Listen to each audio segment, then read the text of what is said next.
Hello guys, a very good morning and welcome to the NET JRF hub. So guys, ये एक नया channel आप लोगों के लिए मैंने बनाया है जहाँ पे हम लोग पेपर वन और पेपर टू के जो क्लासेस है वो मैं आप लोगों के लिए लेके आने वाली हूँ। सो यहाँ पे फिलहाल जो है हमने स्टार्ट किया है एमसीक्यू सीरीज, जो कि आपके अगस्त एग्जाम के ओरिएंटेड है। ठीक है, और इस सीरीज में गाइस, इस एमसीक्यू सीरीज में मैं आपके साथ जो है टॉप 50 क्वेश्चंस जो है वो डिस्कस करूंगी, which is also based on the previous year जो पैटर्न है उस पर हमारा बेस्ड है। मतलब मेजरली 2018, 19, 20 और 21, साथ ही साथ जो 22 का हमारा जुलाई वाला जो सेशन मतलब जो एग्जामिनेशन हुआ है उसके ओरिएंटेड जो है ये क्वेश्चंस मैं आप लोगों के लिए लेके आ रही हूँ। ये कॉन्सेप्चुअलाइज क्वेश्चन होंगे, ये कॉन्सेप्ट क्वेश्चन होंगे, चाहे जो लर्नर्स पहली बार एग्जाम को दे रहे हैं या जिन्होंने अभी तक प्रैक्टिस नहीं किया, स्टडीज़ नहीं की है और वो एग्ज़ाम देने जा रहे हैं, उनके लिए ये जो क्लासेस है, ये जो सेशंस है वो काफ़ी ज़्यादा इंपॉर्टेंट रहेंगे। और ये जो क्वेश्चंस होंगे गाइस, ये हमारे यूनिट स्पेसिफिक क्वेश्चंस होने वाले हैं। मतलब मैं आपके साथ ईच यूनिट के जो है क्वेश्चंस डिस्कस करूंगी इन 10 डेज में। मैं आपके साथ हर एक यूनिट के, ठीक है, 50 क्वेश्चन डिस्कस करूंगी, सो दैट आपके कॉन्सेप्ट जो है वो क्लियर हो सके। चाहे आप बिगिनर हो, चाहे आपने जो है अच्छे से स्टडी किया हो, तो भी ये क्लासेस आपको हेल्प करने वाली है। ठीक है, तो 1 आवर के अंदर मैं आप लोगों का, मतलब मेरा टारगेट है 1 घंटे में आपको 50 क्वेश्चंस जो है वो मैं कवर अप करवाऊंगी। और आज जो हम लोग सबसे पहले यूनिट स्टार्ट करने जा रहे हैं वो है हमारी रिसर्च का। ठीक है, रिसर्च एप्टीट्यूड का जो हमारा यूनिट है वो मैं आपके साथ जो है डिस्कस करूंगी। उसके बाद हम लोग कम्युनिकेशन, टीचिंग, लॉजिकल रीजनिंग है ना, इंडियन लॉजिक, सभी यूनिट्स के क्वेश्चन मैं आपके साथ यहाँ पे डिस्कस करूंगी। सो गाइस, अगर आप मेरे साथ कंटिन्यू बने रहना चाहते हैं, क्लासेस लेना चाहते हैं, क्लासेस हिंदी और इंग्लिश दोनों में हमारी जो है वो होने वाली है, तो ये आप ले सकते हैं। चैनल को सब्सक्राइब कर लेना ताकि क्लासेस का नोटिफिकेशन आपको मिल सके। और क्लास अच्छी लगे, सेशन अच्छे लगे तो लाइक और शेयर जरूर कर देना। तो चलिए जी, मेरा नाम पूजा वर्मा है और कंटिन्यू आप मेरे साथ जुड़े रह सकते हैं इस चैनल पे, जहाँ पे आपको यूजीसी नेट एग्जाम रिलेटेड सभी अपडेट्स जो है वो मिलती रहेगी। साथ ही साथ प्रॉपर क्लासेस मैं आप लोगों के लिए यहाँ पे लेके आती रहूंगी। पेपर वन और पेपर टू दोनों में हमारी जो है यहाँ पे क्लासेस होगी। चलिए, और इसके अलावा अगर आपको इस क्लास का पीडीएफ चाहिए तो उसके लिए आप मुझे इस ग्रुप पे ज्वाइन कर सकते हैं। नेट जेआरएफ विद पूजा के नाम से मेरा टेलीग्राम ग्रुप है, इसे ज्वाइन करके आपको वहाँ पे मेरी पीडीएफ्स जो है क्लासेस की वो सभी मिल जाएंगी। तो चलिए स्टार्ट करते हैं the very first question. And again I am saying you कि बेसिक से क्वेश्चंस है, बट इन क्वेश्चन से काफ़ी अच्छे क्वेश्चन एग्जाम में बनेंगे। साथ ही साथ कुछ और नॉलेज जो है मैं आप लोगों को यहाँ पे देती रहूंगी। सो वेरी फर्स्ट क्वेश्चन है, bibliography given in a research report. देखिए, रिसर्च रिपोर्ट में बिब्लियोग्राफी दी जाती है ना। एक पूरा फॉर्मेट होता है हमारे रिसर्च को लिखने का। ठीक है, पूरा एक प्रॉपर फॉर्मेट में जो है वो रिसर्च को तैयार किया जाता है। जैसे सबसे पहले जो है कंटेंट होता है, अपेंडिक्स होता है ना, मतलब पूरा एक सीक्वेंस चलता है। फिर आपका जो भी रिसर्च वर्क है, फिर लास्ट में बिब्लियोग्राफीज लिखी जाती है, अपेंडिक्स होते हैं। ठीक है, जहाँ पे आप रेफरेंसेस देते हैं। तो बिब्लियोग्राफी एक्चुअली क्या शो करता है, द रेफरेंस। ठीक है, रेफरेंसेस बताता है कि मैंने जो रिसर्च किया है वो मैंने कहाँ से, मतलब कहाँ से मैंने जो है हेल्प ली है, किन किन लोगों की हेल्प ली है, या किन किन साइट्स को मैंने रेफर किया है, ऑथर्स को, या कौन कौन सी बुक्स मैंने रेफर की है, वो सभी जो है वो बिब्लियोग्राफी में लिखी जाती है। बिब्लियोग्राफी में बेसिकली लिखा जाता है रेफरेंस को। किसको लिखा जाता है, रेफरेंसेस लिखे जाते हैं, रेफरेंसेस दिए जाते हैं जो किसको हेल्प करते हैं, this have those interested in a further research. जिन्हें फर्दर रिसर्च की जरूरत है उन्हें ये हेल्प करता है studying the problem from an another angle. ठीक है, मेरे अगर जो भी रिसर्च वर्क है इसके ऊपर अगर कोई और रिसर्च करना चाहता है, फर्दर रिसर्च करना चाहते हैं, तो उसमें ये बिब्लियोग्राफी जो है उन्हें हेल्प करता है, अगर किसी और एंगल को प्रूव करना चाहते हैं जो भी है। ठीक है, चलिए, तो वेरी फर्स्ट क्वेश्चन का आंसर हमारा क्या हो जाएगा, option number A. Now the next question is the approach which is based on the assumption that the social phenomena can be explained by observing the cause and effect is। आपको उस approach के बारे में, देखिए हमारे जो है वैसे तो काफ़ी सारी अप्रोचेस है, थियोलॉजी है, पॉजिटिविज्म, इंटरप्रिटिविज्म, जो है पोस्ट पॉजिटिविज्म अप्रोच है, काफ़ी सारी अप्रोचेस होती है रिसर्च को लेके। ठीक है, पर हमें हमारे कोर्स में दो ही अप्रोचेस दी गई है हमारे रिसर्च के कोर्स में। एनटीए ने 2 अप्रोचेस बोली है, एक तो पॉजिटिविज्म और एक हमारी पोस्ट पॉजिटिविज्म जो अप्रोच है उसके बारे में हमें बेसिकली बात करनी है। सो फिलहाल आपको जो क्वेश्चन आंसर करना है वो ये बताना है कि कॉज एंड इफेक्ट जो है इसका इसका जो प्रोत्साहन है वो किस अप्रोच के द्वारा दिया जाता है, मतलब किस अप्रोच में कहा गया है कि जो भी वेरिएबल्स में हम लोग रिलेशन देखते हैं वो कॉज एंड इफेक्ट के थ्रू देखते हैं। देखिए कॉज एंड इफेक्ट के अंदर ये किस पे बेस्ड है, साइंस पे बेस्ड है। साइंस किसकी बात करता है, कारण और प्रभाव की बात करता है। साइंस किसके बारे में बात करता है, कॉज एंड इफेक्ट, या आप कह सकते हैं कारण या प्रभाव के बारे में बात करता है। तो ये जो अप्रोच है ये पॉजिटिविज्म की अप्रोच है। जो भी पॉजिटिविज्म के सपोर्टर्स थे ना वो ये कहते थे कि जो भी हो रहा है ना हमारे साथ उसके पीछे साइंस है, उसके पीछे क्या है, साइंस है, हर चीज के पीछे साइंस है, लॉजिक है, ठीक है। जबकि पोस्ट पॉजिटिविज्म जस्ट अपोजिट था, उन्होंने कहा, जस्ट अपोजिट तो नहीं बोलेंगे, उन्होंने कहा साइंस तो है बट नेचर भी कुछ चीज है, मतलब नेचर भी अपने आप में पावरफुल है। ये किस अप्रोच में कहा गया, पोस्ट पॉजिटिविज्म में कहा गया, ठीक है। बाकी डिटेल कोर्स में आपको ये सारी मिल जाएंगे, मैंने अच्छे से समझाए हुए हैं। तो पॉजिटिविज्म फिलहाल हमारे यहाँ पे क्या हो जाएगा, करेक्ट आंसर हो जाएगा, that is the option number A. Next question आपके सामने, we review the relevant literature to know. हम रेलिवेंट लिटरेचर को रिव्यू क्यों करते हैं, देखिए सेशन में गाइस मैं आप लोगों को जो हमारा रिसर्च का पूरा जो यूनिट है उसको स्टार्ट से लेके एंड तक सभी जो टॉपिक्स है उनके क्वेश्चन यहाँ पे ऐड किए हैं, सो दैट आपको एक कॉन्सेप्ट जो है वो क्लियर हो और एक अंडरस्टैंडिंग जो है आपकी डेवलप हो सके। चलो तो फिलहाल नेक्स्ट क्वेश्चन है the question number 3, we review the relevant literature. Literature review क्यों किया जाता है, ठीक है। देखिए कुछ एक स्टेप्स होते हैं साइंटिफिक रिसर्च के, there are some steps of the scientific research. जैसे कि सबसे पहले स्टेप की अगर हम बात करें तो सबसे पहले स्टेप होता है भाई प्रॉब्लम को आइडेंटिफाई करो।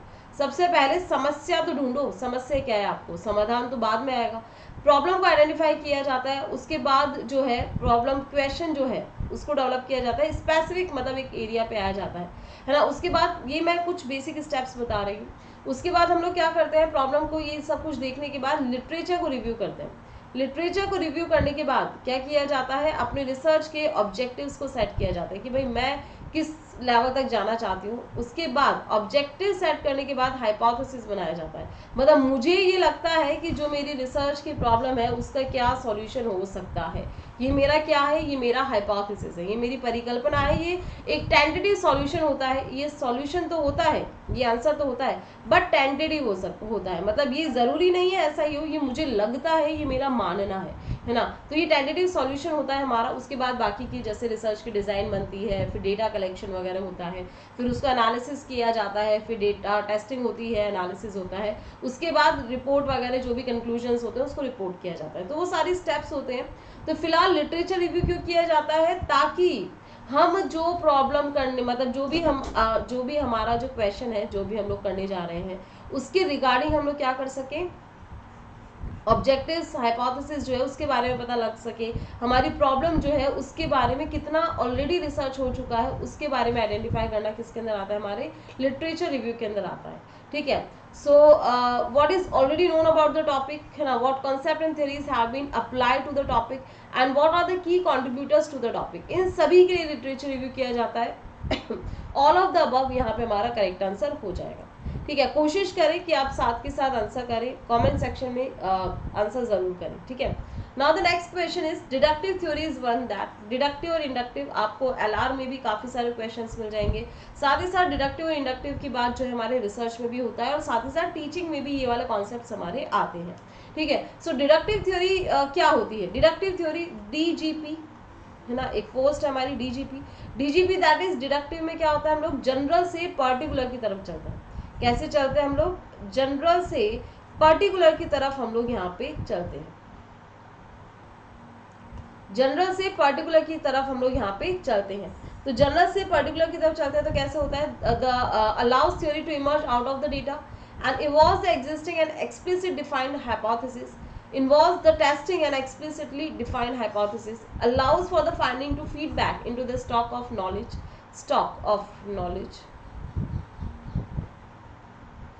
The use the qualitative methods whenever possible. देखिए एक तो मैं बता दूं, डिडक्टिव जो थियरी है ना, ध्यान रखिएगा इसके की पॉइंट्स है, ये स्ट्रक्चर्ड फॉर्मेट में होती है, ठीक है, स्ट्रक्चर्ड होती है ये, है ना। इसके अलावा यहाँ पे क्या होता है, दिस इज स्ट्रक्चर्ड एंड यहाँ पे जो है क्वांटिटेटिव जो है मेथड्स को यूज किया जाता है। ये हमारी ऑब्जेक्टिविटी ये किस पे बेस्ड होती है, हमारी ऑब्जेक्टिविटी पे बेस्ड होती है, मतलब काफी सारे फैक्टर्स होते हैं जो कि हम लोग यहाँ पे कंसिडर करते हैं। सो यहाँ पे फिलहाल जो है और ध्यान रखिएगा, ये जो थ्योरी है ये हाइपोथेसिस टेस्टिंग, इसको लेके काफी सारे क्वेश्चन आते हैं। हाइपोथेसिस टेस्टिंग में जो थ्योरी यूज की जाती है, ध्यान रखिएगा, वो होती है हमारी डिडक्टिव थ्योरी। हाइपोथेसिस टेस्टिंग में डिडक्टिव थ्योरी की तरफ जो है मूव किया जाता है, मतलब हम लोग थ्योरी से किसकी तरफ जाते हैं, थ्योरी से हम लोग पर्टिकुलर की तरफ जाते हैं, मतलब थ्योरी से हम लोग हाइपोथेसिस की तरफ जाते हैं। ये वाली पॉइंट थोड़ा सा आपको ध्यान में रखना है। तो यहाँ पे करेक्ट आंसर हमारा क्या हो जाएगा, option number B is the correct answer. Next question है, what does sampling cases mean. अगर आप प्रीवियस ईयर क्वेश्चंस उठाओगे ना तो ये क्वेश्चन आपको काफी बार मिल जाएगा। सैम्पलिंग केसेस क्या होता है, देखिए सैम्पलिंग केसेस को आप कैसे समझ सकते हैं। देखिए हमारी क्या होती है, पॉपुलेशन होती है, पॉपुलेशन बहुत ज़्यादा होती है, और बहुत ज़्यादा पॉपुलेशन को स्टडी करना हमारे लिए पॉसिबल नहीं हो पाता।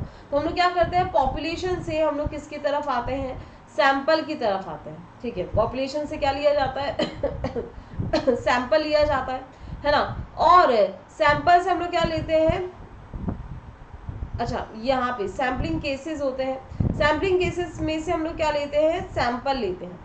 तो जो sampling the people, the newspaper, television programmes etcetera, ये सब किसके अंदर आते हैं, हमारे सैम्पलिंग केसेस के अंदर आते हैं। मतलब जो भी हमारा मतलब जहाँ से भी हम लोग सैंपल ले रहे हैं अपने स्टडी के लिए, वो हमारे सैम्पलिंग केसेस में से लिया जाता है। ठीक है, ये क्या होती है, ये लिस्ट होती है ऑफ ऑल द डॉक्यूमेंट्स जो हम लोग क्या करने वाले हैं, स्टडी करने वाले होते हैं, जिनमें से स्टडी करने वाले होते हैं वो हमारे सैम्पलिंग केसेस कहलाते हैं। ठीक है, उसमें से क्या लिया जाता है, फिर सैंपल लिया जाता है।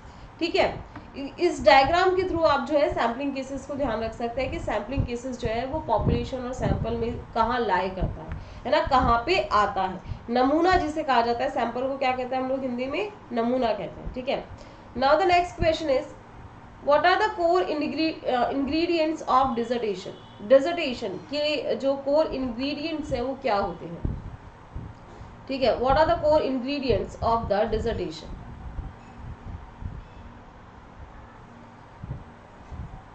देखिए डिसर्टेशन जो है हमारा जो पीएचडी का रिसर्च होता है ना, पीएचडी लेवल का जो रिसर्च होता है उसी का एक छोटा रूप होता है हमारा, क्या होता है, डिसर्टेशन होता है। क्या होता है हमारा, डिसर्टेशन होता है।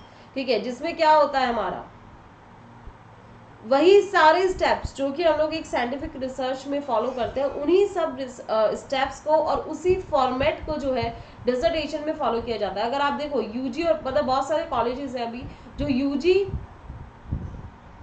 और पीजी लेवल पे क्या करते हैं, डिसर्टेशन को प्रिपेयर करवाते हैं। एक छोटा सा होता है कि भाई अगर आप आगे पीएचडी वर्क करने जा रहे हैं तो आपको एक नॉलेज हो जाती है कि कैसे आपको अपना रिसर्च जो है, रिसर्च पेपर या रिसर्च जो थीसिस है वो आपको कैसे प्रिपेयर करना है। तो उसमें भी इंट्रोडक्शन होता है, लिटरेचर रिव्यू होता है, रिसर्च होता है, रिसर्च की मेथड्स होती है, रिजल्ट होता है, डिस्कशन होता है, कंक्लूजन होता है, सारा सेम वही फॉर्मेट होता है। सो ऑप्शन नंबर डी हमारे यहाँ पे क्या हो जाएगा, करेक्ट आंसर हो जाएगा। नेक्स्ट क्वेश्चन है, which of the following is not a data collection method. अब देखिए डेटा कलेक्शन के मेथड्स पे भी काफी सारे क्वेश्चन आते हैं। अभी अगर मैं करंट सिनेरियो की बात करूं तो हमारे असर्शन रीजन के क्वेश्चन ज्यादा बन रहे हैं, स्टेटमेंट वाले क्वेश्चन ज्यादा जो है वो बन रहे हैं। स्टेटमेंट में आपको नंबर ऑफ स्टेटमेंट्स दे देते हैं, उसमें से ट्रू स्टेटमेंट या फॉल्स स्टेटमेंट्स आप लोगों से पूछे जाते हैं कि कौन से स्टेटमेंट्स ट्रू है, फॉल्स है।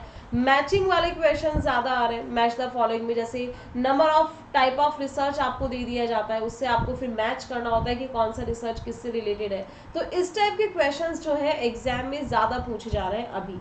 बट ये जो क्वेश्चंस है ये आपको हेल्प करेंगे इस टाइप के क्वेश्चंस को क्रैक करने में, क्योंकि अगर आपको पता है कि डेटा कलेक्शन की मेथड्स क्या है, किस किस से डेटा कलेक्ट होता है, प्राइमरी डेटा कलेक्शन की मेथड्स क्या है, सेकेंडरी डेटा कलेक्शन की मेथड्स क्या है, या प्राइमरी डेटा क्या है, सेकेंडरी डेटा क्या है, जब आप इस तरीके की चीज़ों को आइडेंटिफाई कर पाते हैं तो आप आराम से ये जो लेंदी क्वेश्चंस है ना ये आप सॉल्व कर सकते हैं। बट अभी क्या हो रहा है, स्टेटमेंट्स में भी एग्जामिनर क्या कर रहा है, 2 स्टेटमेंट दे रहा है बट उनकी लैंग्वेज को भी वो मैनिपुलेट कर रहे हैं, है ना। मैनिपुलेट इन द सेंस अब भाई क्वेश्चन एग्जाम के लेवल को इंक्रीज करने के लिए एनटीए को कुछ तो करना ही पड़ेगा, क्योंकि नंबर ऑफ एस्पिरेंट्स है और अगर इजी क्वेश्चन आ जाएंगे तो आप भी बिल्कुल करेक्ट करके आ जाओगे, बाकी सभी करके आएंगे, तो भाई लेवल कैसे इंक्रीज करें। तो यहाँ पे हो रहा है पेपर को लेंदी सेट किया जा रहा है, प्लस लैंग्वेज को थोड़ा सा मैनिपुलेट किया जा रहा है, कुछ कुछ ऐसे वर्ड्स डाले जा रहे हैं बीच बीच में जिससे पूरा लैंग्वेज जो है जो क्वेश्चन का वो बदल जाता है ना। तो उसके अकॉर्डिंगली हमें क्या करना होता है, आंसर करना होता है। तो डेटा कलेक्शन की मेथड एक कौन सी नहीं है, तो research, question, unstructured interview, questionnaire और ऑब्जर्वेशन। देखिए आपको पता है इंटरव्यू, क्वेश्चनियर, ऑब्जर्वेशन ये सभी डेटा कलेक्शन की मेथड है, जबकि रिसर्च क्वेश्चन जो है ये क्या है, हमारी प्रॉब्लम होती है ना, ये हमारी समस्या होती है, ये कोई डेटा कलेक्शन की मेथड नहीं है। तो यहाँ पे हमारा करेक्ट आंसर हो जाएगा ऑप्शन नंबर ए। ठीक है, और आप अपना स्कोर कमेंट सेक्शन में लिखना ना भूलें, जो भी आपका रिजल्ट रहा हो 50 में से आपने कितने क्वेश्चंस करेक्ट किए हैं ये कमेंट सेक्शन में जरूर लिखना, सो दैट आप खुद को एनालाइज कर सके, साथ ही साथ मैं भी लिखूंगी। चलिए, सो नेक्स्ट क्वेश्चन है, the research antagonistic to the post expose factor research is. देखो ये क्वेश्चन है ना, ये आपके अभी रिसेंटली एग्जाम हुआ था 2020 का, उसमें पूछा गया था, है ना। उसमें मैं आपको बताऊंगी अभी किस तरीके से पूछा गया था, 2020 में पूछा गया था। और इसके सारे देखिए मैं आपके साथ है ना प्रीवियस क्वेश्चंस जो है 18, 19, 20 और 21, ठीक है, ये 4 साल के क्वेश्चंस जो है, जो एंटी स्पेसिफिक क्वेश्चन मैंने कहती हूँ, ये एंटी स्पेसिफिक क्वेश्चन भी मैं आप लोगों के साथ एक अलग से सीरीज लेके आऊंगी। उसमें है ना रिसर्च के सारे क्वेश्चन, एलआर के सारे क्वेश्चन, मैथमेटिकल रीजनिंग हो गया, कंप्यूटर हो गया, ये सारे क्वेश्चन एक साथ मैं वहाँ पे आपके साथ डिस्कस कर लूंगी। सो फिलहाल आपको बताना है the research antagonistic to the expose factor research is the experimental studies, the library research, normative research या ऑल ऑफ द अबव। तो देखिए मैं आपको बता दूं एक्सपोज फैक्टर रिसर्च जो है वो जस्ट अपोजिट है ना, विरोधी है। किसकी विरोधी है? एक्सपेरिमेंटल रिसर्च के, प्रायोगिक अनुसंधान या प्रायोगिक अध्ययन जिसे कहते हैं, उसके जस्ट अपोजिट है, विरोधी है एक्सपेरिमेंटल की। देखो एक्सपोज फैक्टर में क्या होता है कि हम इवेंट ऑलरेडी हो चुका है, ना तो मैनिपुलेशन हो सकता है, ना इवेंट को कंट्रोल किया जा सकता है, ना ही जो है वेरिएबल्स को बदला जा सकता है, चेंज किया जा सकता है। हम लोग सिर्फ क्या कर सकते हैं, उसको ट्रेस कर सकते हैं, इवेंट को ट्रेस। जैसे मान लो कोई रोड एक्सीडेंट हो गया, कोई टेररिस्ट अटैक हो गया, कोई बम ब्लास्ट हो गया, तो ये सब हम क्या करते हैं, उसमें सिर्फ इवेंट को ट्रेस करने की कोशिश की जाती है या इफेक्ट को मेजर करने की कोशिश की जाती है, बस। ये इसके कीवर्ड्स भी है, ये क्या है इसके, ये इसके कीवर्ड्स भी हैं इस रिसर्च के। और जबकि इसके जस्ट अपोजिट एक्सपेरिमेंटल रिसर्च या एक्सपेरिमेंटल स्टडीज, एक्सपेरिमेंटल में क्या होता है, फिजिकली मैनिपुलेट किया जाता है वेरिएबल्स को, कंट्रोल्ड कंडीशंस होती है, ऑब्जर्वेशन होता है प्रॉपर, है ना, और वेरिएबल्स को चेंज करके भी देखते हैं। तो ये जस्ट अपोजिट है, और यही क्वेश्चन आया था एग्जाम के अंदर, है ना। वहां पे क्या किया, डिस्क्रिप्शन फॉर्म में पूछ लिया, जो अभी मैंने आपको समझाया है ना, इसी को लैंग्वेज फॉर्म में लिख के पूछ लिया कि एक्सपोज फैक्टर और एक्सपेरिमेंटल रिसर्च में बेसिक डिफरेंस क्या है। तो वहां पे आपका आंसर था the manipulation and the control. ठीक है, ये डिफरेंस है एक्सपोज फैक्टर और एक्सपेरिमेंटल रिसर्च में, जो कि अभी 2020 में ही आया है ना। मतलब जो पढ़ा रहे हैं आप वहीं से रहा है, बट थोड़ा सा क्वेश्चंस को चेंज किया जा रहा है, लैंग्वेज को थोड़ा सा चेंज किया जा रहा है, तो हमें बस वही चीजें समझनी है। Okay, now the next question is the process not needed in an experimental research. देखिए एक्सपेरिमेंटल रिसर्च की अगर मैं कीवर्ड्स की बात करूं, जहां पे भी आपको ये वर्ड्स नजर आ जाए तो समझ जाना एक्सपेरिमेंटल रिसर्च की बात हो रही है। अब ये कीवर्ड्स क्या है, सबसे पहला जो वर्ड है वो है manipulation. Manipulation, experimental research is only research जहां पे मैनिपुलेट किया जाता है वेरिएबल्स को। यहाँ पे होती है हमारी कंट्रोल्ड कंडीशंस, क्या होती है हमारी कंट्रोल्ड कंडीशंस, हमारी यहाँ पे होती है। इसके अलावा यहाँ पे हमारे और क्या होता है, यहाँ पे ऑब्जर्वेशन होता है। ठीक है, यहाँ पे क्या किया जाता है, ऑब्जर्वेशन होता है, डेटा वेरिएबल्स को क्या किया जाता है, अच्छे से ऑब्जर्व किया जाता है। और यहाँ पे हर एक वेरिएबल को रैंडमली लिया जाता है, मतलब रैंडमाइजेशन जो है यहाँ पे होता है। तो ये तीनों चारों कीवर्ड्स हैं हमारे किसके, एक्सपेरिमेंटल रिसर्च के। मेजरली ये 3 वर्ड्स जो आपको नजर आ रहे हैं ये एक्सपेरिमेंटल रिसर्च के मतलब बेसिक वर्ड्स है, इससे आप क्या कर सकते हैं, आइडेंटिफाई कर सकते हैं कि ये एक्सपेरिमेंटल रिसर्च है। ठीक है, मैं वैसे एक टाइप्स ऑफ रिसर्च को लेके भी आपके लिए एक सेशन लेके आऊंगी, जहाँ पे हम लोग कंप्लीट जो हमारे टाइप्स ऑफ रिसर्च है वो मैं आपको बताऊंगी। काफी सारे मतलब 30+, 35+ जो टाइप ऑफ रिसर्च है उसके ऊपर हम लोग बात करेंगे। ठीक है जी, तो यहाँ पे हमारा करेक्ट आंसर हो जाएगा द ऑप्शन नंबर डी। भाई ये जो है ये हमारे एक्सपेरिमेंटल का एक टाइप नहीं है। ठीक है, चलिए जी नेक्स्ट क्वेश्चन पे आते हैं। The question number 10, question number 10 है आपके सामने। द पर capital income of India from 1950 to 1990 is 4 times this studies. ये कैसी स्टडी है?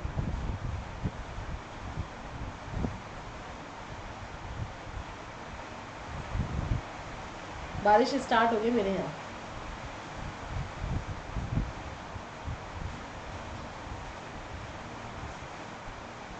मेघा छाए बरखा लाए, बारिश आई बहुत तेज।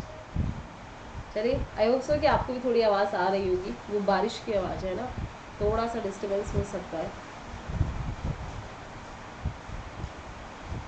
चलिए, तो यहाँ पे आपको बताना था per capital income of India from 1950 to 1990 4 times, ठीक है, 4 टाइम्स है।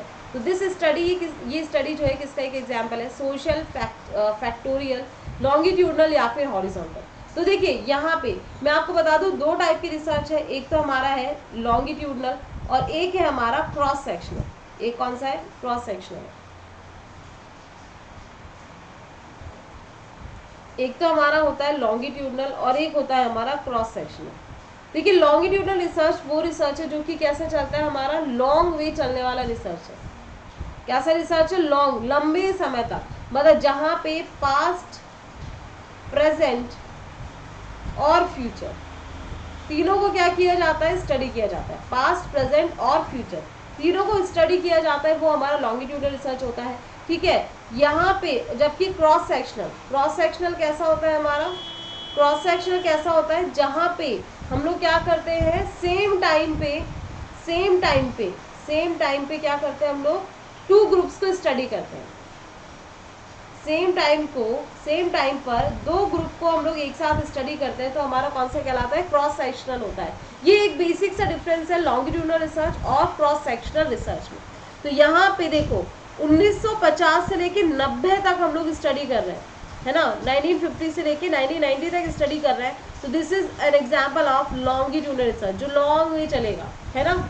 चलिए नेक्स्ट क्वेश्चन है आपके सामने, the 9-year-old children are taller than the 7-year-old ones। This is an example of, ये किसका एग्जाम्पल है, तो ये अभी भी मैंने आपको बताया 9 ईयर और 7 ईयर 2 ग्रुप लिए हैं और दोनों ग्रुप्स को सेम टाइम पर स्टडी किया जा रहा है।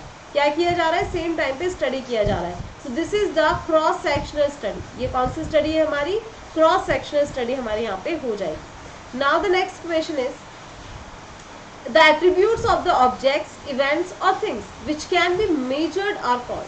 भाई attributes, जिन्हें जो attributes होते हैं ऑब्जेक्ट्स के, इवेंट्स के या चीज़ों के, जिन्हें मेजर किया जा सकता है, उन्हें क्या कहेंगे, डेटा, क्वालिटेटिव मेजर्स, वेरिएबल्स या फिर नन ऑफ द अबव। देखिए जो चीज़ जो कांस्टेंट है, एक बात समझिएगा, एक कोई चीज़ है जो कि कांस्टेंट है या इसे हिंदी में कहा जाता है स्थिर है, जो क्या है, स्थिर है, वो बदलती नहीं है, तो क्या कहलाता, मतलब जो चेंज ही नहीं हो रही है, वो हमारी प्रॉब्लम नहीं बन सकती, है ना। जैसे कि सूरज जो है कहाँ से निकलता है, पूर्व से निकलता है, पश्चिम में जाता है। अब ये भाई कांस्टेंट चीज़ है, इसे ये बदला नहीं जा सकता, ना ये बदलती है, तो ये हमारी प्रॉब्लम है ही नहीं, हमने एक्सेप्ट कर रखा है। पृथ्वी जो है सूरज के चारों तरफ चक्कर लगाती है, ना कि सूरज पृथ्वी के चारों तरफ चक्कर लगा रही है, ये चीज़ कांस्टेंट है। तो ये जो चीज़ बदलती नहीं है वो हमारा प्रॉब्लम नहीं होती है, जो चीज़ बदलती है वो हमारी प्रॉब्लम बनती है। फॉर एग्जाम्पल द वेरिएबल, जिन्हें क्या कहा जाता है, इन्हें चर भी कहा जाता है। जो चीज़ बदलती है वो क्या बन जाती है, हमारी प्रॉब्लम बन जाती है। तो और जो प्रॉब्लम बनती है उसे ही हम लोग क्या करते हैं, स्टडी करते हैं, उसे ही मेजर किया जाता है। तो ये क्या कहलाएगा हमारा यहाँ पे, variable. The option number C is the correct answer. Now the next question is hypothesis can not be stated. ठीक है, हाइपोथेसिस जो है इसे किस तरीके से स्टेट नहीं किया जा सकता, declarative term, null in the question form, general terms या फिर डायरेक्शनल टर्म्स। ठीक है, बताइए, hypothesis can not be stated. तो ध्यान रखिएगा, हाइपोथेसिस को जनरल टर्म्स में जो है वो मतलब दर्शाया नहीं जा सकता, है ना, कहा नहीं जा सकता, दर्शाया नहीं जा सकता, जनरल टर्म्स में, सामान्य जो है तरीके से नहीं कहा जा सकता, है ना। बाकी डिक्लेरेटिव में हो सकता है, नल में हो सकता है, क्वेश्चन फॉर्म में हो सकता है और डायरेक्शनल भी हो सकता है हमारा हाइपोथेसिस, जनरल टर्म्स में नहीं हो सकता। ठीक है, general terms in the sense कि ऐसा होता है ना, यही होगा, ये वाला एटीट्यूड हमें नहीं रखना, ये जनरल टर्म्स के अंदर आता है ना, कि भाई ऐसा होता है। जबकि हमें क्या होता है, डिक्लेरेटिव टर्म्स में बताना होता है कि मुझे ऐसा लगता है कि मेरी समस्या का ये हल हो सकता है। इस तरीके से आप अपनी परिकल्पना या हाइपोथेसिस को दर्शा सकते हैं। चलिए नेक्स्ट क्वेश्चन है, the all cause non sampling error except the one. देखिए यहाँ पे एक क्वेश्चन हमारा बनता है, sampling errors and non sampling errors का एक क्वेश्चन हमारा बनता है।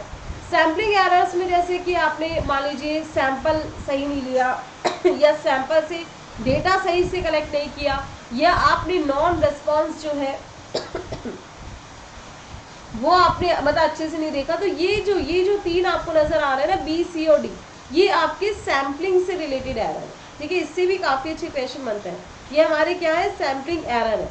जबकि आपने जो है फॉल्टी टूल ऑफ मेजरमेंट, आपने कोई टूल ही गलत लगा दिया है ना। जैसे हाइट को मेजर करना था, आपने हाइट की जगह वेट को मेजर कर लिया, मतलब या आपने जो है टूल जो है मेजरमेंट का वही गलत यूज कर लिया। जैसे पानी को लीटर में मेजर करना था, आपने किलोग्राम में मेजर कर लिया, मतलब आपने क्या किया, टूल जो है वही अगर आपने गलत चूज कर लिया, तो उस केस में क्या होता है, ये हमारा जो है एक नॉन सैम्पलिंग एरर हमारा बन जाता है। This is a non sampling error.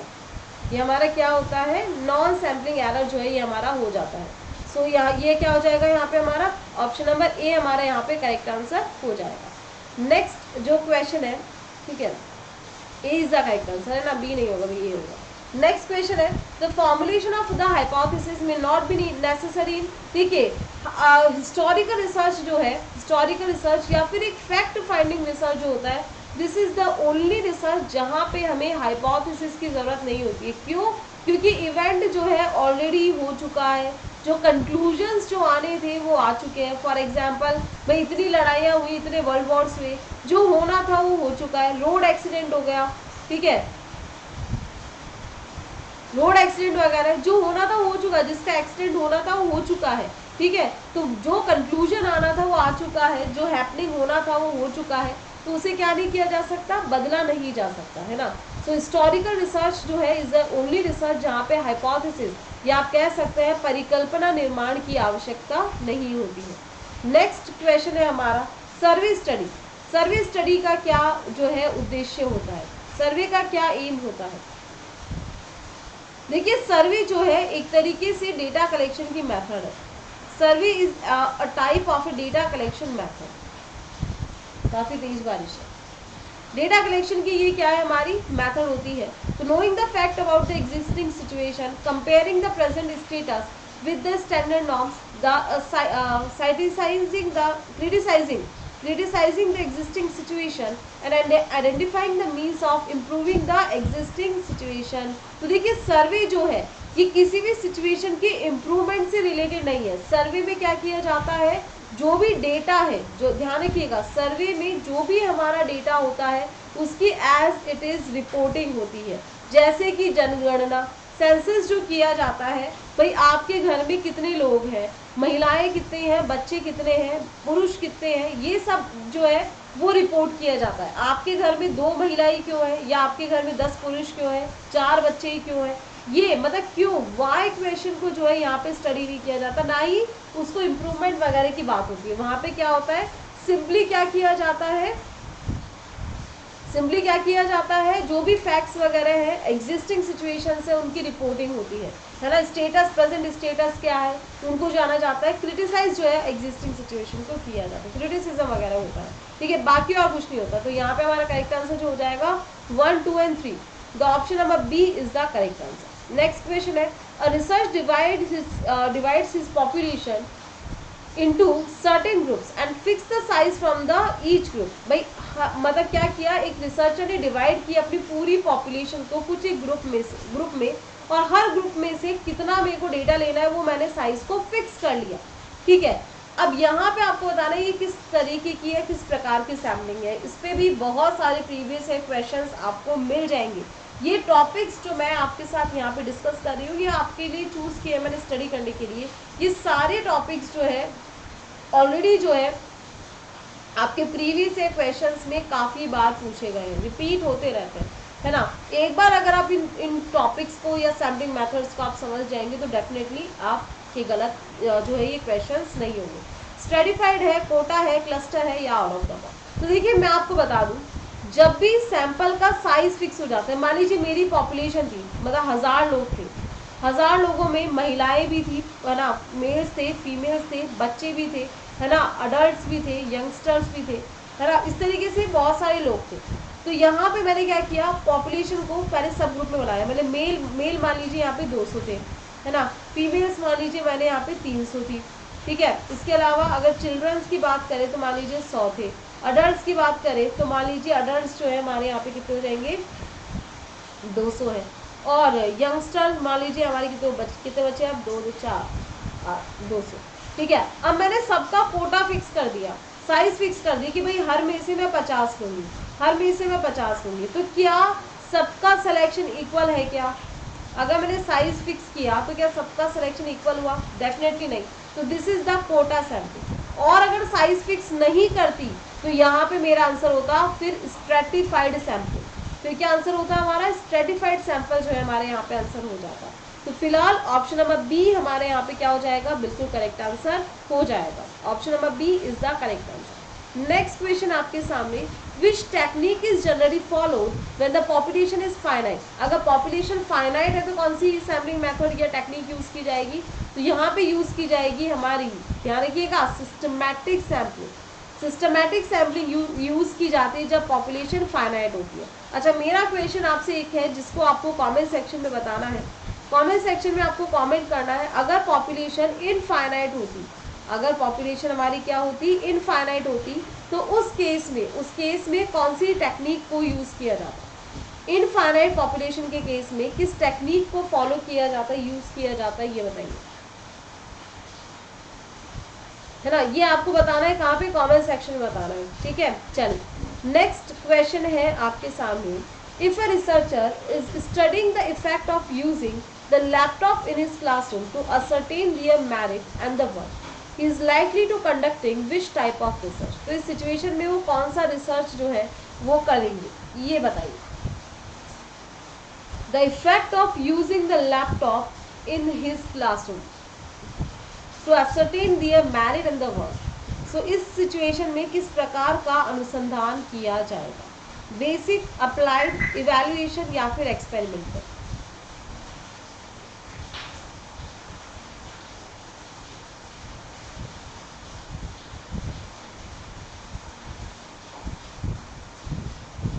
तो यहाँ पे देखिए इफेक्ट को स्टडी होने की बात हो रही है, मतलब किसी चीज को इवैल्यूएट, जब भी देखिए किसी भी चीज के इफेक्ट की बात होती है, या हमने मान लीजिए कोई एक चीज अप्लाई करी या हमने कोई भी चीज एक इम्प्लीमेंट करी, इम्प्लीमेंट करने के बाद हम देखना चाहते हैं कि उसका क्या इफेक्ट रहा, तो उसके लिए ध्यान रखिएगा इवैल्यूएशन रिसर्च जो है किया जाता है। कौन सा रिसर्च किया जाता है? इवैल्यूएशन। जैसे मान लीजिए कोई भी स्कीम गवर्नमेंट आपके लिए लेके आती है, तो उस स्कीम का क्या बेनिफिट हुआ, कितने लोगों को बेनिफिट मिला, तो ये जो देखा जाता है ये होता है हमारा इवैल्यूएशन रिसर्च। कौन सा रिसर्च होता है हमारा? इवैल्यूएशन होता है। The option number C is the correct answer.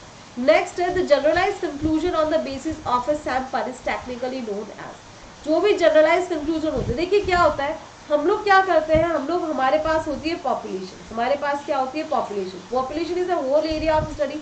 अब पॉपुलेशन बहुत ज़्यादा होती है तो उसको स्टडी करना हमारे लिए पॉसिबल नहीं होता, तो उससे हम लोग क्या लेते हैं? हम लोग लेते हैं सैंपल। हम लोग क्या लेते हैं? सैंपल लेते हैं। तो पॉपुलेशन से लिया जाता है सैंपल, फिर क्या किया जाता है? सैंपल को स्टडी किया जाता है। सैंपल को स्टडी किया जाता है, इसके मीन या इसकी कैरेक्टरिस्टिक्स जो है उसको आइडेंटिफाई किया जाता है। तो सैंपल के मीन को जो निकाला जाता है ना, सैंपल के मीन को निकाला जाता है, और इस मीन के बेसिस पे पॉपुलेशन के मीन को, पॉपुलेशन का जो मीन है उसके बारे में पता लगाया जाता है या उसको इन्फर किया जाता है। क्या किया जाता है?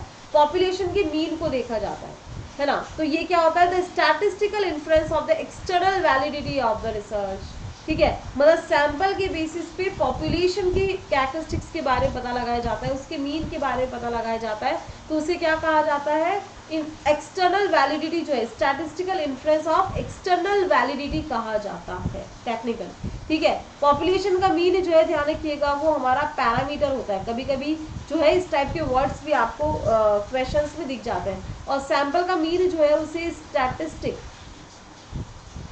सैंपल की मीन को क्या कहा जाता है? स्टैटिस्टिक कहा जाता है, ठीक है। तो ये आपके जो है क्वेश्चंस हैं, मतलब इस तरीके के क्वेश्चंस आपको मिल जाएंगे, इस तरीके के वर्ड्स जो है क्वेश्चंस में मिल जाएंगे। नेक्स्ट क्वेश्चन आपके सामने, the validity of research can be improved by. कोई वैलिडिटी जो है, अनुसंधान की जो वैधता है, उसे कैसे सुधारा जा सकता है या इम्प्रूव किया जा सकता है? तो देखिए मैं आपको बता दूं, जो देखिए रिसर्च जो है ना, ये वैलिड और मतलब इनवैलिड होना ज़रूरी होता है ना। रिसर्च का रिलायबल होना भी ज़रूरी होता है, रिलायबल और वैलिडिटी, मतलब बहुत ही अच्छी क्वेश्चंस यहाँ से बनते हैं। इन दोनों जो ये दोनों कैरेक्टरिस्टिक्स है, बाकी और भी होती है जैसे क्रेडिबल होना चाहिए, ऑथेंटिक होना चाहिए, जनरलाइज्ड होना चाहिए। बहुत सारी कैरेक्टरिस्टिक्स होती है जो कि हमारे रिसर्च में होनी चाहिए, बट ये जो 2 कैरेक्टरिस्टिक्स है ये मेजर है ना, इनसे एग्जामिनर काफ़ी अच्छे अच्छे क्वेश्चन आपसे पूछते हैं। तो आपका रिसर्च रिलायबल होना चाहिए और आपका रिसर्च वैलिड भी होना चाहिए, बट रिलायबिलिटी से ज़्यादा आपकी रिसर्च में होनी चाहिए वैलिडिटी। मतलब ये एक बेस्ट कैरेक्टरिस्टिक्स है आपकी रिसर्च की, मतलब validity is more important than the reliability. ठीक है, ऐसा क्यों? अब देखिए, वैलिडिटी जो है ये बताती है आपने करेक्ट मेजर जो है वो यूज़ किया है। वैलिडिटी बताती है कि आपने जो रिसर्च जिस टूल का यूज़ करना था, है ना, ठीक है, जिस भी टूल का यूज़ आपको करना था, अगर उसी टूल का यूज़ आपने किया है रिसर्च के लिए, मतलब आपका रिसर्च कैसा है, वैलिड है। और रिलायबिलिटी शो करती है the consistency, consistency in the sense कि भाई आपके रिजल्ट जो है वो कंसिस्टेंट आ रहे हैं, है ना, मतलब सेम रिजल्ट आ रहा है बार बार बार बार बार बार, मतलब आपका रिसर्च रिलायबल भी है। तो भाई रिलायबिलिटी के लिए ज़्यादा ज़रूरी है वैलिडिटी, और रिलायबिलिटी इंश्योर करती है वैलिडिटी को। ठीक है, सो यहाँ पे क्या हो जाएगा, हमारी वैलिडिटी कैसे इंप्रूव की जाती है, the by taking the two representative sample of the population और एलिमिनेटिंग द एक्सट्रानियस फैक्टर्स। भाई दोनों से ही क्या की जा सकती है, जो वैलिडिटी रिसर्च की उसे इंप्रूव किया जा सकता है। नेक्स्ट क्वेश्चन है, reliability is a fundamental quality of research which also reflects the validity. ये अभी भी जस्ट मैंने आपको बताया था कि रिलायबिलिटी जो है वैलिडिटी को भी शो करती है कि आपने जो है करेक्ट मेजर यूज किया है, ये शो करती है। पर ध्यान रखिएगा, validity is more important than the reliability. ठीक है, विश्वसनीयता से ज़्यादा ज़रूरी जो है वो वैधता है, मतलब आपका रिसर्च वैध होगा तो रिलायबल भी ऑटोमेटिकली हो जाएगा। चलिए नेक्स्ट क्वेश्चन है, एक्शन रिसर्च। एक्शन रिसर्च क्या होता है भाई, action research super fast train है। एक्शन, भाई एक्शन क्या होता है, अभी एक्शन, अभी चालू हो जाओ, मतलब ये हमेशा इमीडिएट प्रॉब्लम या इमीडिएट सिचुएशन के इम्प्रूवमेंट के लिए या सॉल्यूशन के लिए यूज किया जाता है। सो एक्शन रिसर्च क्यों किया जाता है, research carried out to solve the immediate problem. Immediate problem को सॉल्व करने के लिए कौन सा रिसर्च किया जाता है, एक्शन रिसर्च जो है वो यूज किया जाता है। Now the next question is, which one of the following is not a quality of a problem? एक प्रॉब्लम की क्या क्वालिटी नहीं है, ये बताइए।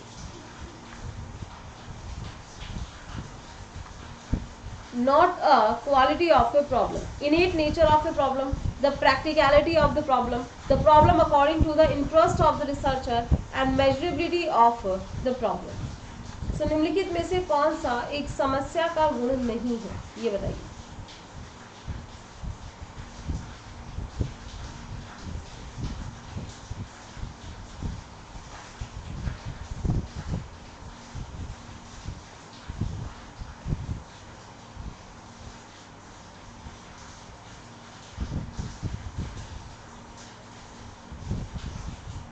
चलिए, तो प्रॉब्लम की क्या क्वालिटी नहीं होती, the innate nature of the problem, समस्या की सहज प्रकृति, ये जो है ये क्वालिटी नहीं है हमारी प्रॉब्लम की। बाकी प्रैक्टिकलिटी, भाई जो भी प्रॉब्लम है आपका वो प्रैक्टिकल होनी चाहिए। Problem according to the interest of the researcher and measurability, भाई प्रॉब्लम को मेजर किया जा सके और प्रॉब्लम आपकी होनी चाहिए, है ना, तो ये आपको जो लगता है वो आपकी प्रॉब्लम है, तो उसके अकॉर्डिंग फिर आप क्या करते हैं, रिसर्च करते हैं, आपका भी इंटरेस्ट होना चाहिए इसके अंदर। चलिए नेक्स्ट है सिनॉप्सिस। देखिए सिनॉप्सिस, कॉन्फ्रेंस, वर्कशॉप, सिंपोजियम, इस टाइप के क्वेश्चंस भी जो है आपको काफ़ी सारे एग्जाम में देखने को मिलते हैं।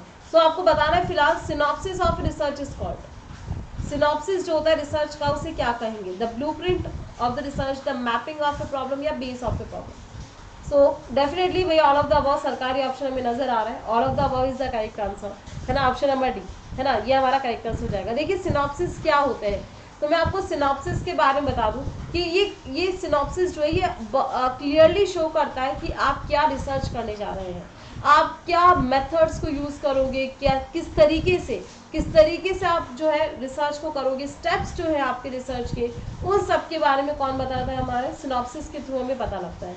It have in the planning the various step of research. ठीक है, बहुत सारे जो स्टेप्स होते हैं रिसर्च के, उसको प्लान करने में भी हमें क्या करता है, ये मदद करता है। These all are the advantages of the synopsis. ठीक है, now the next question is, stratified sampling units are selected. Stratified sample में जो स्ट्रेटिफाइड सैम्पलिंग होती है उसमें यूनिट्स को कैसे सेलेक्ट किया जाता है, ये बताइए। देखिए इसमें यहाँ पे जो है सबसे पहले क्या किया जाता है, पॉपुलेशन। स्ट्रेटिफाइड सैंपल में ध्यान रखिएगा हेट्रोजीनियस पॉपुलेशन होती है। पॉपुलेशन कैसी होती है हमारी, हेट्रोजीनियस होती है, मतलब विविध प्रकार की हमारी जनसंख्या होती है, पॉपुलेशन होती है। तो उस हेट्रोजीनियस पॉपुलेशन को होमोजीनियस, ठीक है, होमोजीनियस स्ट्रेटा में कन्वर्ट किया जाता है। स्ट्रेटा नंबर 1 है, स्ट्रेटा नंबर 2 है, स्ट्रेटा नंबर 3 है ना। तो मतलब होमोजीनियस स्ट्रेटा बनाए जाते हैं। क्या किया जाता है, होमोजीनियस स्ट्रेटास जो है वो बनाए जाते हैं। और होमोजीनियस स्ट्रेटास बनाने के बाद फिर उन स्ट्रेटास में से रेंडमली जो है एक सैंपल को चूज किया जाता है। अब यहाँ से जो है फिर एक सैंपल लिया जाता है, मतलब homogeneous. So after dividing the population in a different groups on the basis of specific standard and taking an equal proportion from the unit from the each unit, ठीक है, मतलब हर एक यूनिट से इक्वल प्रोपोर्शन। जैसे जहाँ पे 500 है तो उसमें से 50 लिए, ठीक है, जहाँ पे 100 है उनमें से 5 लिया, ठीक है, जहाँ पे 1000 है उनमें से कितने ले लेंगे हम लोग, 100 ले लेंगे, है ना। मतलब एक प्रोपोर्शनेट सैंपल जो है, मतलब हर का 10% लेंगे, 10% लिया तो ये इक्वल प्रोपोर्शन है, मतलब सबके सिलेक्शन का चांस इक्वल है हर ग्रुप में से। तो ये क्या कहलाता है, हमारा स्ट्रेटिफाइड सैम्पलिंग कहलाता है। स्ट्रेटिफाइड सैम्पलिंग हमारी एक प्रोबेबिलिटी या फिर एक रैंडम सैम्पलिंग मेथड है, रैंडम या एक प्रोबेबिलिटी सैम्पलिंग मेथड भी आप कह सकते हैं, ठीक है। चल नेक्स्ट क्वेश्चन है आपके सामने। Suppose the population is quite comprehensive and distributed in a large geographical area.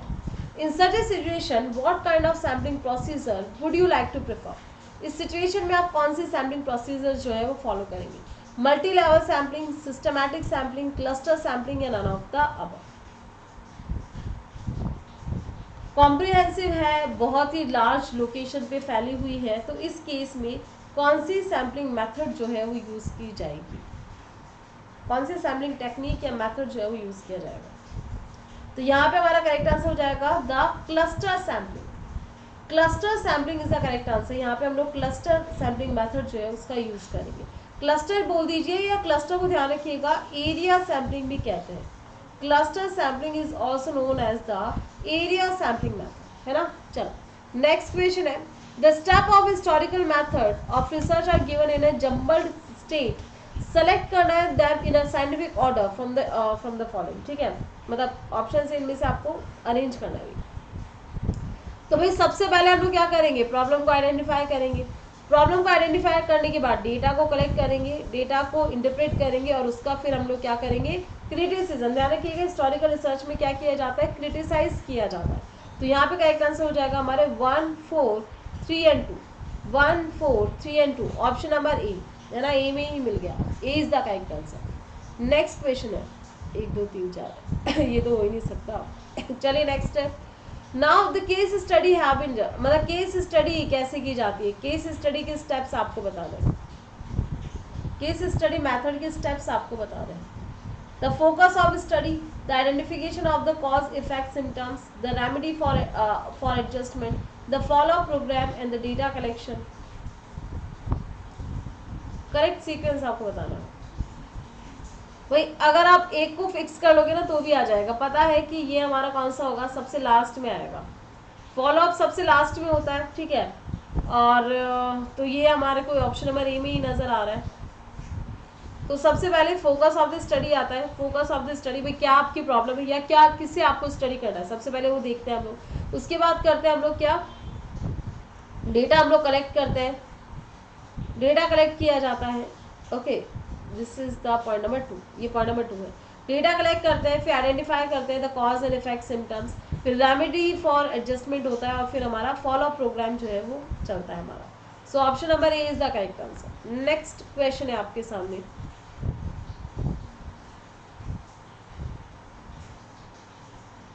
चलिए डी तो हो ही नहीं सकता, फॉलो अप तो सबसे लास्ट में होगा ना। चलिए नेक्स्ट क्वेश्चन है आपके सामने, a research is an essential ethical process. देखिए रिसर्च क्या है, एक एथिकल प्रोसेस है। So here is the meaning of ethics is, इससे भी है ना, रिसर्च का जो एथिक्स वाला पार्ट है ना, इससे भी बहुत अच्छे क्वेश्चन बनते हैं, अच्छे अच्छे क्वेश्चन आते हैं इससे भी। एथिक्स वाला जो पार्ट है ना, प्लैगियरिज्म, फैल्सिफिकेशन, फैब्रिकेशन, इनसे भी अच्छे क्वेश्चन हमारे आते हैं। तो रिसर्च एक एथिकल प्रोसेस है। So here the meaning of the ethics is, ethics का मतलब क्या है? The external beauty of the research, the quality of research content, the fulfilment of research values in an investigation या none of the above. देखिए ethics ध्यान रखिएगा, ethics जो है ये हमारी मोरल वैल्यूज होती है। Ethics are the moral values. Ethics क्या है? हमारी मोरल वैल्यूज होती है ना। ये कोई रिजिड रूल नहीं है या बाइंडिंग रूल्स नहीं है जिन्हें आपको फॉलो करना जरूरी है। बस ये हमारी मोरल वैल्यूज होती है जो अगर आप रखते हैं तो आपका रिसर्च जो है एक एथिकल रिसर्च कहलाता है। मतलब एथिक्स नाम की भी एक चीज़ है। जैसे मान लीजिए आपके पास आपके सर आते हैं तो आप खड़े होते हैं, है ना, खड़े हो जाते हैं। होता है कि हम छोटे जब क्लास में होते हैं तो कोई भी टीचर वगैरह क्लास में आते हैं तो हम लोग खड़े हो जाते हैं। तो एक ये एथिक्स है। ये कोई रूल नहीं है कि आपको खड़ा होना है, बट ये एथिक्स होते हैं कि आप उन्हें रिस्पेक्ट करते हैं। सो ये क्या करते हैं हमारी, किसके लिए ज़रूरी होते हैं हमारी?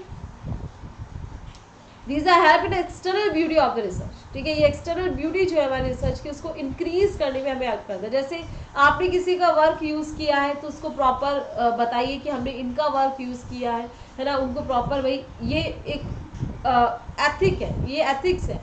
तो आपको डेटा चोरी नहीं करना है, ये भी एक एथिक्स है। आपको डेटा को बदलना नहीं है, फैब्रिकेट नहीं करना, फैलिसिफाई नहीं करना, है ना, प्रेगमेटिज्म वगैरह जो है ना, ये वही है, चोरी वगैरह नहीं करनी। ये सारे क्या क्या करते हैं, ये एक्सटर्नल ब्यूटी जो है हमारे रिसर्च की उसको इम्प्रूव करने में एथिक्स हमें हेल्प करते हैं। Next, generally research papers have been given more weightage instead of research article because these will be।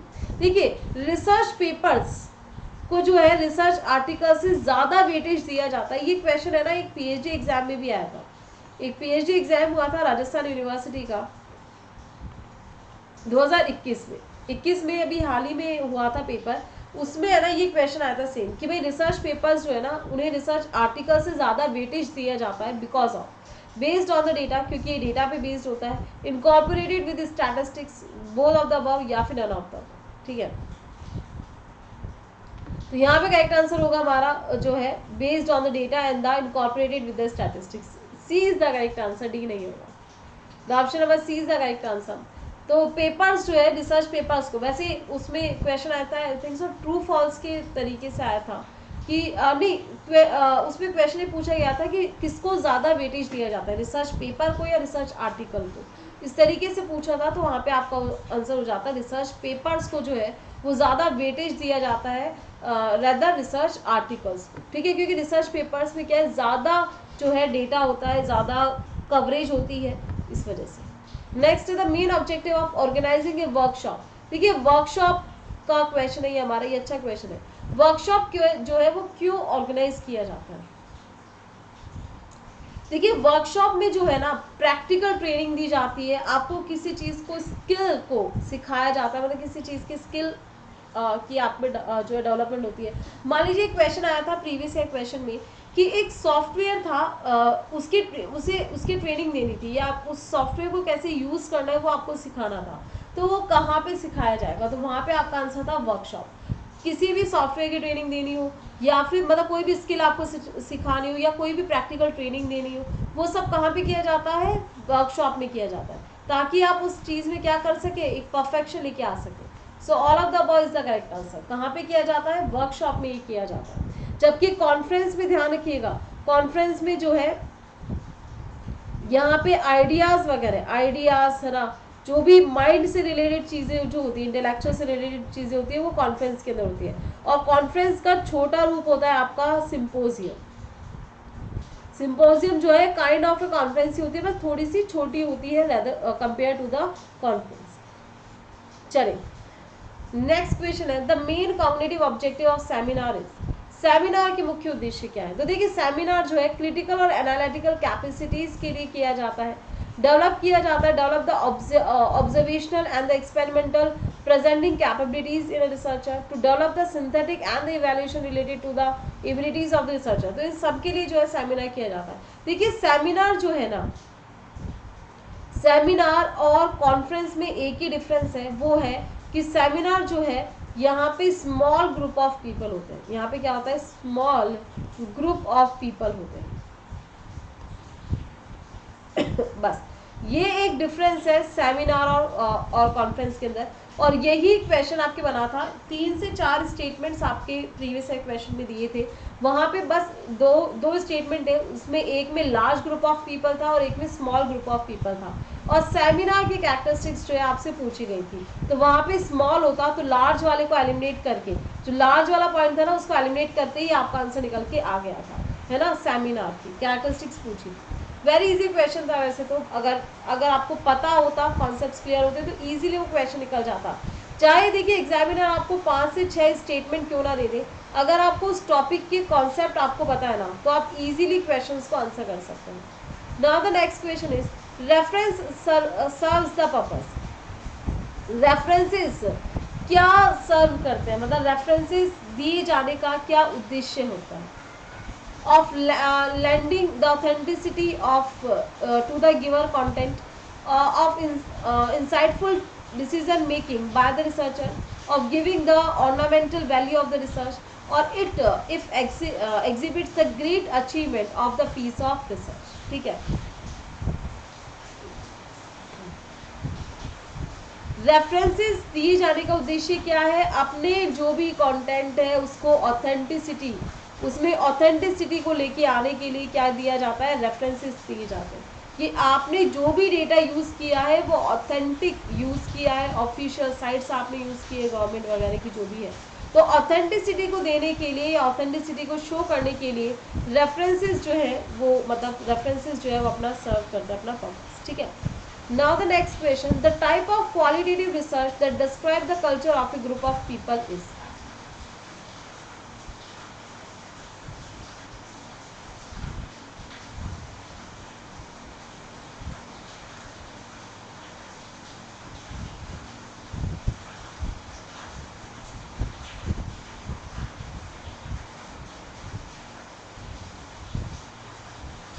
The type of qualitative research that describe the culture of a group of people is phenomenology, grounded theory, ethnography and case study। देखिए इनसे भी अच्छे question exam में बनते हैं। मैं आपको एक एक करके सारे रिसर्च के बारे में, सभी जो स्टडीज हैं इनके बारे में बता दूं। फिनोमेनोलॉजी जो है, फिनोमेनोलॉजी में लीव्ड एक्सपीरियंस को शेयर किया जाता है। लीव्ड एक्सपीरियंस जो होता है फिनोमेनोलॉजी में क्या किया जाता है, लीव्ड एक्सपीरियंस जो है, मतलब मैंने उस सिचुएशन में कैसा महसूस किया। जैसे कि केदारनाथ बद्रीनाथ में जो बाढ़ आई थी, आपको ध्यान है ना, उत्तराखंड में जो हुआ था, मैं वहाँ पे थी फॉर एग्जाम्पल, वैसे मैं नहीं थी, मैंने वहाँ पे क्या फील किया, कैसे बाढ़ आई, अपने लीव एक्सपीरियंस को आपके साथ शेयर करना, that is known as phenomenology. ठीक है, और एक और होता है फिलोसॉफिकल रिसर्च। फिलोसॉफिकल रिसर्च में एक्चुअली जो है लोगों की सोच के बारे में जाना जाता है, एक पर्टिकुलर पर्सन की सोच, जो भी हमारे भाई लीडर्स रहे उनकी सोच क्या रही है ना, वो जो फिलोसॉफिकल रिसर्च होता है वो हमारा होता है। Grounded theory research actually theory generation के लिए यूज किया जाता है। ग्राउंडेड थ्योरी रिसर्च जो है इसका मेन ऑब्जेक्टिव होता है थ्योरी जनरेशन। इसके अलावा आता है हमारा एथनोग्राफी। एथनोग्राफी रिसर्च में कल्चर को स्टडी किया जाता है, मतलब एक पर्टिकुलर कल्चर, एक पर्टिकुलर रीजन को जो स्टडी किया जाता है, एक ग्रुप ऑफ पीपल को स्टडी किया जाता है, वो होता है हमारा एथनोग्राफी रिसर्च। कौन सा रिसर्च होता है हमारा, एथनोग्राफी रिसर्च होता है। और एक होता है हमारा the case study. Case study में क्या किया जाता है, एक पर्टिकुलर पर्सन को स्टडी किया जाता है। मान लीजिए आपने मर्डर कर दिया, तो आपको स्टडी करना आपने मर्डर क्यों किया, तो वो केस स्टडी होती है ना। तो इस तरीके से आई होप सो कि चारों जो है कॉन्सेप्ट्स आपको अच्छे से क्लियर हो गए होंगे। फिनोमेनोलॉजी क्या है, ग्राउंडेड थ्योरी क्या है, फिलोसॉफिकल रिसर्च क्या है, एथनोग्राफी क्या है, केस स्टडी क्या है। ठीक है, तो यहाँ पे करेक्ट आंसर है हमारा option number C, ethnography. Culture की स्टडी की बात हो रही है ना, culture of a group of people. Okay, now the next question is consider the following statement. दो स्टेटमेंट से आपके सामने बताना है which statement is correct. Hypothesis is not required in historical research, क्या करेक्ट है, बताया हुआ है। Manipulation is not required in experimental research, कौन सा स्टेटमेंट करेक्ट है।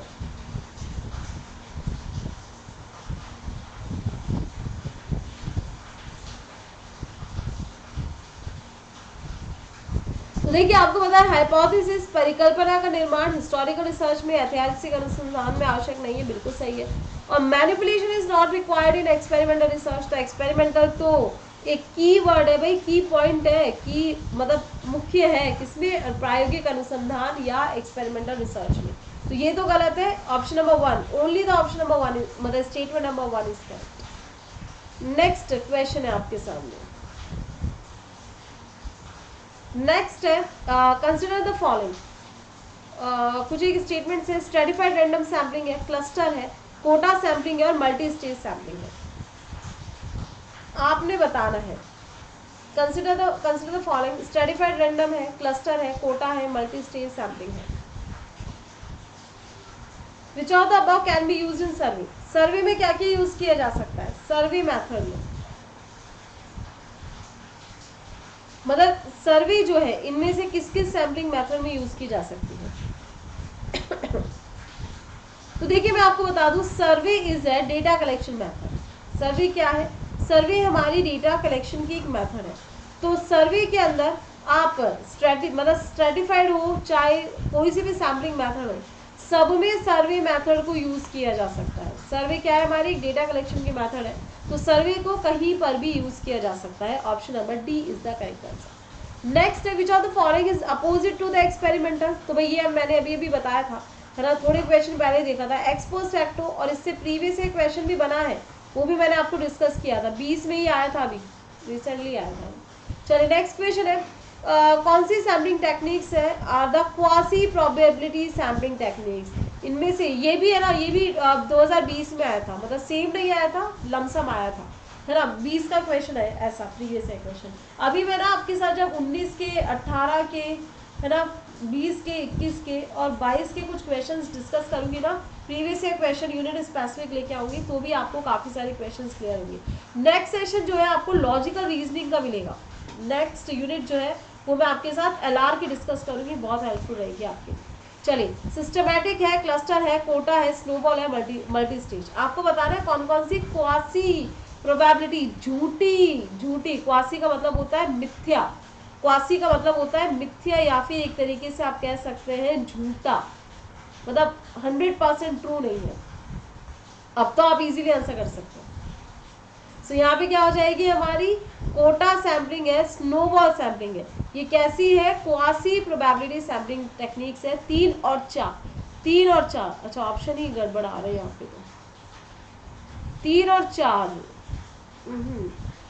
ऑप्शंस में ही गड़बड़ है। मैं बता दूं आपको, 3 और 4 जो है, जो कोटा सैम्पलिंग है, स्नोबॉल सैम्पलिंग है, ये क्वासी प्रोबेबिलिटी, मतलब एक ट्रू प्रोबेबिलिटी सैम्पलिंग नहीं है।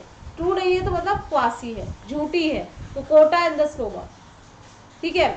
तो यहाँ पे इसको 3 और 4 आएगा, पता नहीं इसमें 1 और 5 कैसे दिया है, 3 और 4 कर लो, है ना, वैसे इजी था क्वेश्चन। नेक्स्ट है आपके सामने, कंसिडर द फॉलोइंग। कुछ एक कैरेक्टरिस्टिक्स है, आपको बताना है इनमें से कौन कौन सी रिसर्च की कैरेक्टरिस्टिक्स है, which are the characteristics of the research. तो देखिए, वैलिडिटी, रेप्लिकेबिलिटी, जिसे रिलायबिलिटी भी कह सकते हैं,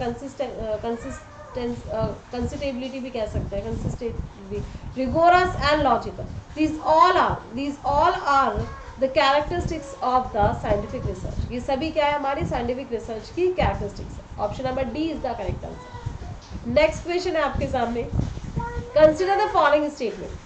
कुछ एक स्टेटमेंट है आपके सामने, quantitative research is unstructured, the qualitative research follows from specific to general. ये स्पेसिफिक टू जनरल चलता है।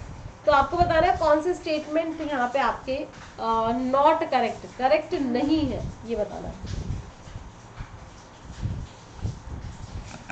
कौन से स्टेटमेंट्स हमारे सही नहीं है। देखिए, क्वांटिटेटिव रिसर्च एक स्ट्रक्चर्ड होता है, तो ये गलत है हमारा। Qualitative research follows from specific to general, ये कैसे फॉलो करता है, स्पेसिफिक से जनरल की तरफ चलता है। क्वालिटेटिव रिसर्च जो है वो स्पेसिफिक से जनरल की तरफ चलता है, तो ये दोनों स्टेटमेंट ही गलत है, not correct, both the statements are not correct. दोनों स्टेटमेंट्स जो है हमारे, दोनों ही करेक्ट नहीं है। चलिए नेक्स्ट क्वेश्चन है, नेक्स्ट क्वेश्चन है, the objective of research are formulated after. Research के जो ऑब्जेक्टिव्स हैं ये किसके बाद फॉर्मुलेट किए जाते हैं, ये कब फॉर्मुलेट किए जाते हैं?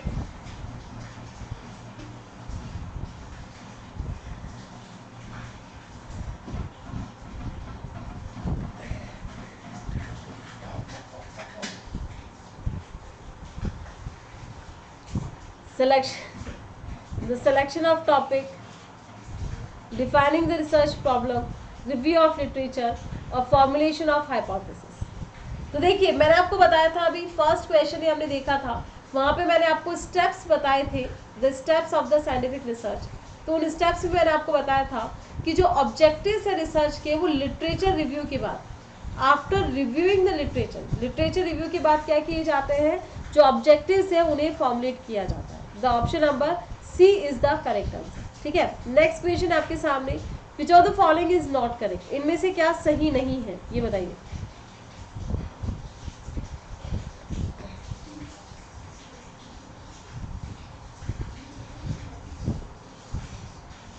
तो देखिए यहाँ पे ऑप्शन नंबर सी जो है, देखिए रिसर्च का सिस्टमैटिक होना जरूरी है, सिस्टमैटिक एक्टिविटी एग्जिस्टिंग नॉलेज को इम्प्रूव करता है या प्रॉब्लम स्पेसिफिक होता है, क्रिएटिव थिंकिंग हमारी डेवलप करता है, जबकि ये हमारे पॉपुलर बिलीव्स और वैल्यूज पे बेस्ड होना चाहिए, ये रिसर्च नहीं है। रिसर्च किस पे बेस्ड है, ये साइंस पे बेस्ड है। आप क्या मानते हैं, आप क्या सोचते हैं, उसका आपके रिसर्च का कोई लेना देना नहीं है। रिसर्च कैसा होता है, रिसर्च जो है हमारा एक साइंटिफिक इन्वेस्टिगेशन होता है। रिसर्च क्या होता है, हमारा एक साइंटिफिक इन्वेस्टिगेशन होता है। सो option number C is the correct answer. Next question है, the variable marital status has responses married, divorce, widow और never married. So what kind of variable it is, ये किस प्रकार का वेरिएबल है, एक्टिव, डिपेंडेंट, इंडिपेंडेंट या फिर categorical, बताइए। The variable marital status has responses married, divorce, window या नेवर मैरिड, बताइए। तो this is example of the categorical variable, ये कैटेगोरिकल श्रेणीगत चर का ये हमारा क्या है, एक उदाहरण है।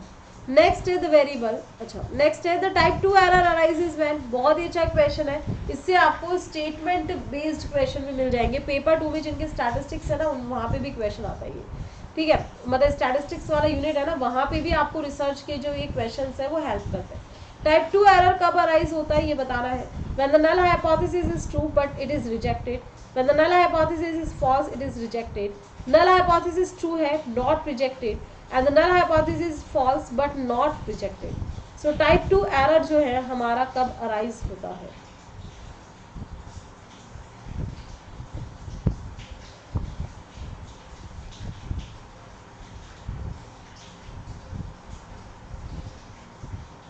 देखिए टाइप 2 एरर होता है जब आपका नल हाइपोथेसिस जो है वो कैसा है, फॉल्स है। नल हाइपोथेसिस क्या है आपका, फॉल्स है, बट आपने क्या किया, उसे रिजेक्ट नहीं किया।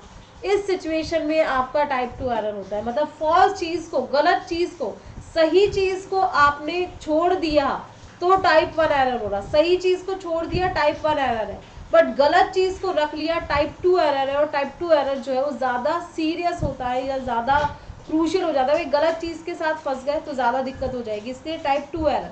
और अगर सही चीज को छोड़ दिया टाइप 1 एरर, ठीक है, उसको संभाला जा सकता है।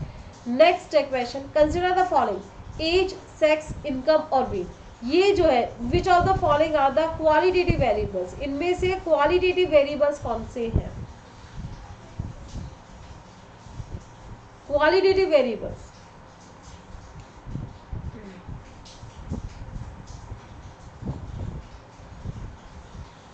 क्वालिटेटिव वेरिएबल्स बता रहे हैं आपको, देखिए क्वालिटेटिव और क्वांटिटेटिव। क्वांटिटेटिव वेरिएबल्स वो होते हैं जिन्हें न्यूमेरिकली मेजर किया जा सकता है, जैसे कि आपकी एज 10 है, 20 है, 30 है। इनकम क्या है, 10 लाख, 20 लाख। वेट क्या है, 50 किलो, 60 किलो, 70 किलो, जो भी है आप क्या कर सकते हैं, उन्हें मतलब क्वांटिफाई कर सकते हैं। जबकि सेक्स, मेल या फीमेल या ट्रांसजेंडर जो भी है आपका, मतलब ये जो है ये क्वालिटेटिव वेरिएबल, इसे क्वांटिफाई नहीं किया जा सकता। So only the statement number, मतलब only the option number 2 is correct. Next question, impact factor is use in the context of. Impact factor से भी क्वेश्चन आता है। अभी जो पीएचडी एग्जाम हुआ था, पीएचडी का एग्जाम हुआ था राजस्थान यूनिवर्सिटी का 2021 में, उसमें भी इम्पैक्ट फैक्टर का क्वेश्चन आया था। इम्पैक्ट फैक्टर जो है किसके लिए यूज किया जाता है, जर्नल्स के लिए, बुक्स के लिए, वीडियोस के लिए, सेमिनार्स के लिए। वैसे बहुत इजी क्वेश्चन है। इम्पैक्ट फैक्टर के बेसिस पे आप क्या करते हैं, जो भी आपके रिसर्च पेपर्स है आप उन्हें पब्लिश करवाते हैं। भाई जिस भी जर्नल का इम्पैक्ट फैक्टर अच्छा होता है उस केस में आप क्या, मतलब उसी जर्नल में आप क्या करवाते हैं, अपने रिसर्च का जो पेपर आप उसे पब्लिश करवाते हैं ना। इम्पैक्ट फैक्टर के बेसिस पे जर्नल्स को हम लोग जज करते हैं, है ना। अब ये जो क्वेश्चन आता है वो इस तरीके से आता है कि जर्नल्स जो है, एक अच्छी जर्नल का पता कैसे चलता है, किस बेसिस पे चलता है, तो इम्पैक्ट फैक्टर पे। वहां पे आंसर था इम्पैक्ट फैक्टर। और वहां पे एक और था जी इंडेक्स, ठीक है, जी इंडेक्स भी दिया हुआ था। तो क्वेश्चन थोड़ा सा कंफ्यूजिंग था, बट वहां पे फिलहाल जो है आंसर जो था वो इम्पैक्ट फैक्टर था। द ऑप्शन नंबर यहाँ पे आंसर होगा जनरल। जनरल जो है, the quality of a general is measured on the basis of the impact factor. चले जी, तो लास्ट क्वेश्चन है हमारा, if a research the data on the school enrollment, sex ratio, the number of schools, income of the parents and the employment status of the parents have been studied, the such study involve the use of, यहाँ पे किस study, मतलब कौन सी study की जा रही है, time series, cross sectional, panel data या फिर सेंसस, किस टाइप की स्टडी यहाँ पे यूज की जा रही है ये बताइए।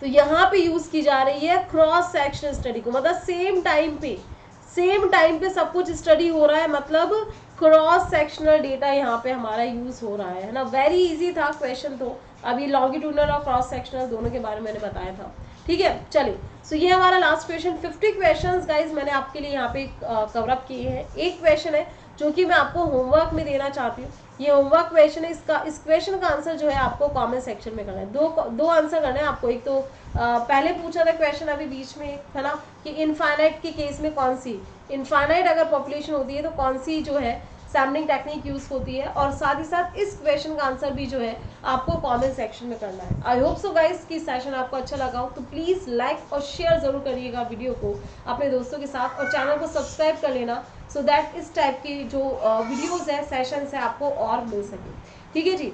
Thank you so much guys. और इस क्लास की पीडीएफ के लिए आप मुझे इस ग्रुप पे ज्वाइन कर सकते हैं। इस ग्रुप पे आपको मेरी इस क्लास का पीडीएफ जो है वो अवेलेबल हो जाएगा, ठीक है जी। Thank you so much guys for taking the class. और यूनिट स्पेसिफिक और जो है यूनिट स्पेसिफिक और सेशंस में आपके लिए लेके आती रहूंगी। नेक्स्ट सेशन जो है मैं आपके लिए यहाँ पे लॉजिकल रीजनिंग का लेके आने वाली हूँ। और आज बारिश बहुत ज़्यादा हो रही थी, तो हो सकता है थोड़ा बहुत डिस्टर्बेंस जो है बारिश ने क्रिएट किया है हमारे लिए, बट ठीक है। एलआर का हमारा नेक्स्ट सेशन होगा लॉजिकल यूनिट के बेस्ट 50 क्वेश्चंस जो है मैं आपके साथ डिस्कस करूँगी। कोशिश रहेगी कि 1 घंटे में आपको मैं 50 क्वेश्चंस जो है वो करवा सकूँ, ठीक है। रेगुलर जो है हमारी क्लास चलेगी पेपर 1 और पेपर 2 दोनों की जो है आपको यहाँ पे क्लासेस मिलेगा। और अगस्त के एग्जाम ओरिएंटेड, जो अगस्त में हमारा एग्जाम होने जा रहा है उसके ओरिएंटेड जो है ये हमारे सेशंस रहने वाले हैं। Thank you guys for taking the class. Bye, take care everyone, bye.